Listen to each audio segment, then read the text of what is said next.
turn into Hollywood Hulk Hogan. I said, oh, hell yeah. So you hate me for everything I've done for all the Make-A-Wish kids and everything I did for your kids. Well, guess what? I did it for the money.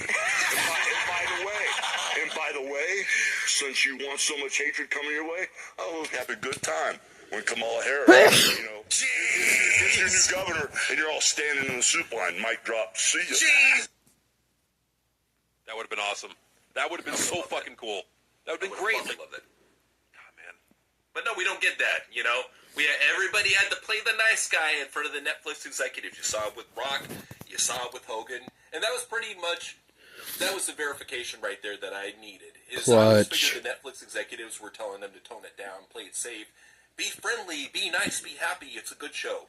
No. You need to play this shit up if you're going to keep the viewers, and this is what happened.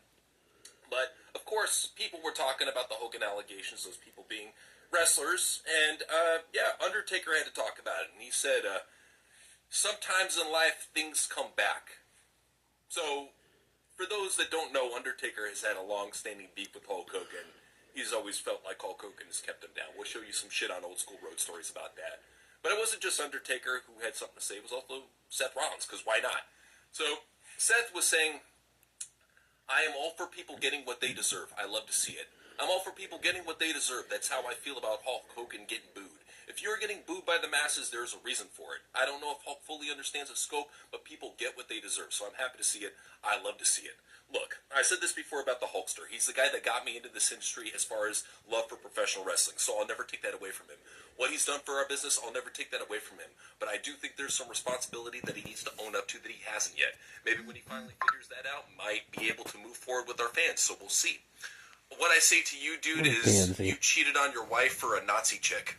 How are you to fucking say anything about this shit?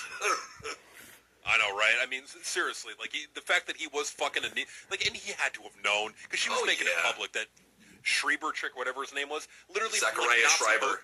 Zachary Schreiber, literally fucking Nazi posting on Twitter, and he's like, why? I didn't know that bullshit. You were actually they're more fucking a Nazi. Satanists you too. You fucking were. But yeah, with this shit, this proves that it's a satanic symbol, so it's not really surprising. Bullshit. Having to own up to it, it's like he already has. If you're, and honestly, if you're going to be in LA, don't fucking have him out there, because he's going to get booed, or have him be Hollywood Hulk Hogan. Go out there, he'll up and say, you woke libtard cucks won't like this real American beer. That would have been fucking cool. I would have probably bought it.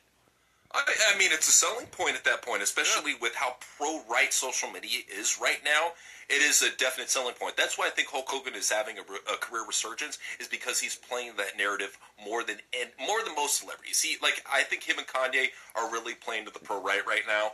But no, he got that right off the bat. That's why he's still the most talked about thing from the Raw on Netflix debut. We're not talking about the bangers. We're not talking about the celebrities. We're talking about Hulk Hogan getting booed because he still matters in this business, in Hollywood, and everywhere. He still matters. Just literally, out of everything that happened on that show, out of anything that was talked about, the Hulk Hogan getting booed was the most talked about on social media. It literally fucking trended.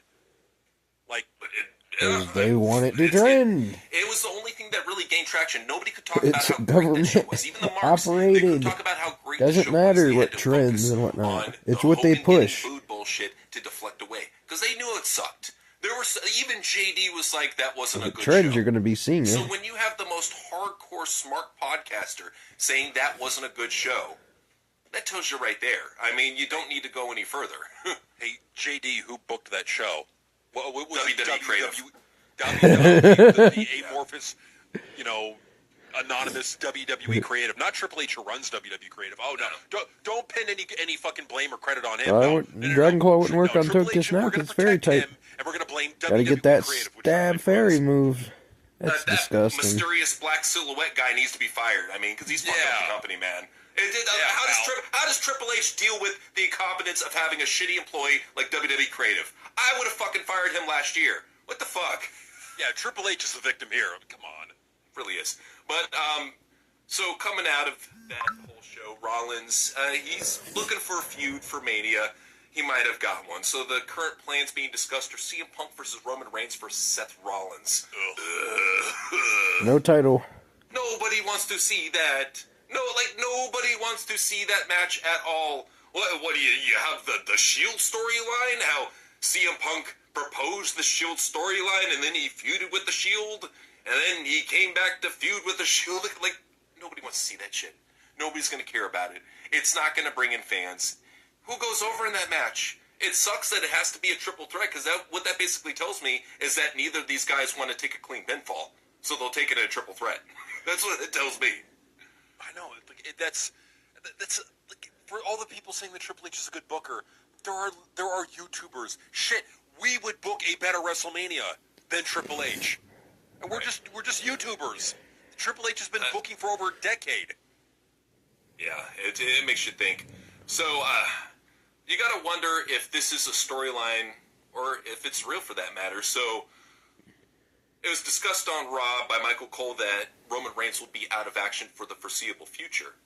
Now, is this a storyline, or did he really get hurt bad at the Rumble and he won't be at Mania? If that's the case, that is the biggest shot to the foot that you could possibly have. The only thing worse than that, considering The Rock's not showing up, would be if John Cena has another booking obligation or gets injured. Like, there really is no star power left for Mania. Like, if this is the case, if Roman is truly out. Unforeseen.